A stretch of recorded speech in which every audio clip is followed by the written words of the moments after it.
राधे राधे, कैसे हैं आप सब? मैं अच्छी हूँ, आशा करती हूँ आप भी अच्छे होंगे, अपनी अपनी फैमिली के साथ खुश होंगे।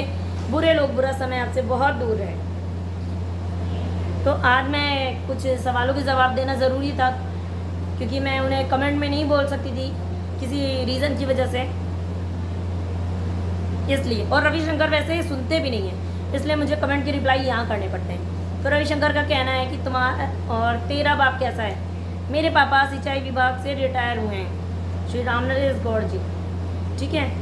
उनके 3 बच्चे हैं। मेरे पिताजी बेशक पढ़े लिखे नहीं थे, बट उन्होंने अपने बच्चों को पढ़ाया है, तीनों बच्चों को अच्छे से पढ़ाया है, अच्छे संस्कार दिए हैं, ठीक है। और रविशंकर के पिता श्री स्वर्गवासी सूर्यपाल जी, सिर्फ उन्होंने सिंघाड़ा लगाया है, 6 बच्चे पैदा किए हैं, खुद पढ़े लिखे थोड़ा बहुत थे, पर संस्कार के मामले में बहुत कच्चे थे। रविशंकर ने सबकी पढ़ाई कराई, सारे बच्चों को रविशंकर ने पढ़ाया, रविशंकर ने सबकी शादी की। सूर्यपाल गौड़ ने कुछ भी नहीं किया, रविशंकर के फादर ने कुछ भी नहीं किया, सब कुछ रविशंकर ने किया अपने बहन भाइयों का, ठीक है। और रविशंकर ने को ऐसे संस्कार दिए भाई, इन्होंने 50 साल 55 साल की एज की औरतों के साथ फिजिकल रिलेशन रखा। ये है संस्कारों में अंतर कि मेरे पिताजी कैसे हैं और आपके पिताजी कैसे हैं। रविशंकर, उन्होंने बच्चे पैदा किए और अपने बच्चों को भी यही सिखाया, बेटियों को बोला कि मामा फौजी है, कर देगा शादी, कर लो बच्चे पैदा। मेरे पापा ने रायबली में करोड़ों की प्रॉपर्टी अपने दम पे बनाई है। रविशंकर के पापा ने 6 बच्चे अपने दम पे पैदा किए, बाकी उन बच्चों का सब कुछ रविशंकर के माथे पे दे दिया। शादी लेके, बच्चे लेके, फिर बीवी का भी खर्चा, सब कुछ। और उसके बदले में रविशंकर को मिला भाभी के साथ अय्यासी करने का बम्पर धमाके वाला मौका कि तू कैसी है। मुझे बोलने से पहले तुम अपने गिरेबान में देखो और अपनी सिस्टर को देखो कि क्या है। मैं सिटी की पढ़ी लिखी लड़की हूँ, जिसने सिर्फ एक फौजी के प्यार के कारण गांव के सारे काम सीखे, नहीं तो तुम्हारी 2 कौड़ी की औकात नहीं थी। तुम्हारी औकात थी 50 साल 55 साल की कोई ऐसी वैसी वाली। तुम्हें बीवी मिल गई ना अच्छी और वफादार, तो वो तुम्हें हजम नहीं हुई, बट तुम्हें ना चंदा जैसी बीवी चाहिए। अब मैं समझ चुकी हूँ, इसीलिए तो मैंने तुम्हारे स्वयंवर की बात की है। मेरे पति देव, घर से भागे हुए पति देव, तेरे बारे में पूरे गांव में और रिश्तेदारों को पता है। मेरे बारे में रवि के गांव में और रिश्तेदारों में रवि ने जो बताया बस वो पता है, ठीक है। मेरे पास तुम्हारे स्क्रीनशॉट, तुम्हारी बैंक की डिटेल है, तो मेरे बारे में जो कह रहे हो उसके सबूत लेके रखना। कॉल डिटेल, मतलब call recording, call detail, bank की डिटेल, जो भी तुमने बोला होगा साबित करना पड़ेगा ना।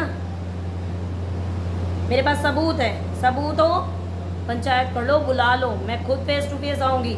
मैं तो स्पीकर लेके आऊँगी तुम्हारी रिकॉर्डिंग लगाने के लिए, चलाने के लिए, ताकि दूर तक आवाज़ जाए तुम्हारी। खुद की बीवी उस लायक होनी चाहिए, खुद की बीवी उस लायक होनी चाहिए कि फौजी रह सके अपनी बीवी के लिए। मेरी शक्ल में क्या दिक्कत है? तुम्हारी भाभी उस लायक है कि तुम उसके साथ रह लो। चंदा भी, गंगाराम की बीवी भी उस लायक है कि रविशंकर उसके साथ रह ले। समा भी 2-3 बच्चों की माँ है, वो भी उस लायक है कि रविशंकर के साथ रह ले। तो रविशंकर की आदत है ना दूसरों का जूठा खाने की, समझ गए आप? तो मैं लायक हूँ, तुम नालायक निकल गए, तो मेरी क्या गलती है?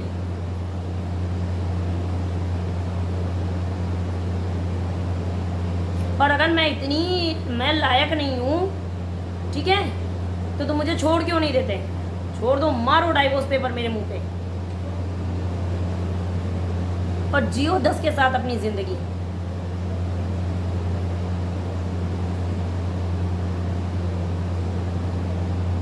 ये याद रखना, मैंने याद रखा है, तुम भी याद रखना, ठीक है। और आने वाले टाइम में भूलने नहीं दूंगी, तुम्हारी 7 पुश्तें याद रखेंगी, तुम तो छोड़ ही दो।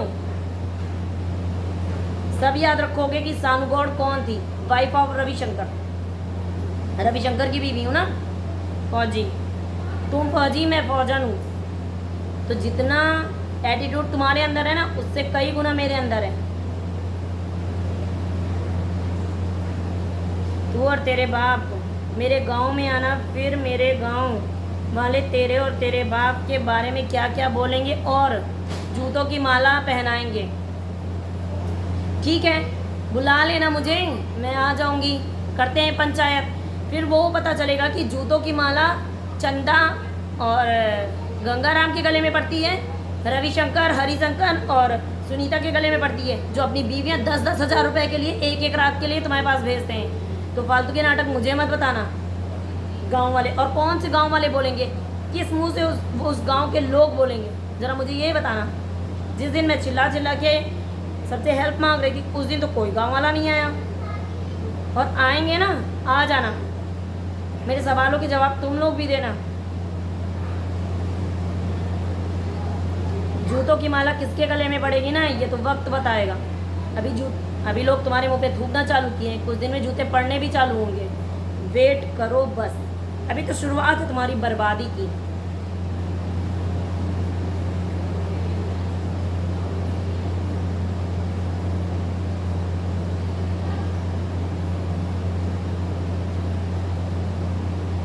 अपने आप को देखो कि तुम क्या हो।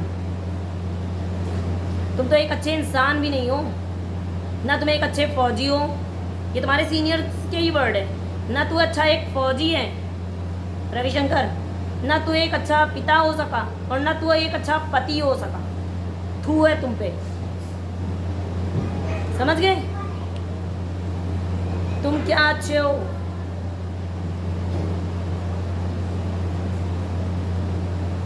जैसे जिन औरतों के मतलब दो हस्बैंड होते हैं उनको क्या बोलते हैं? आदमी अगर औरत रखता है तो उसको रखेल बोलते हैं। तो मेरे पति भी दूसरे पति हैं, दूसरी औरत, दूसरा आदमी है। चंदा सुनीता समा का, रविशंकर दूसरे आदमी हैं।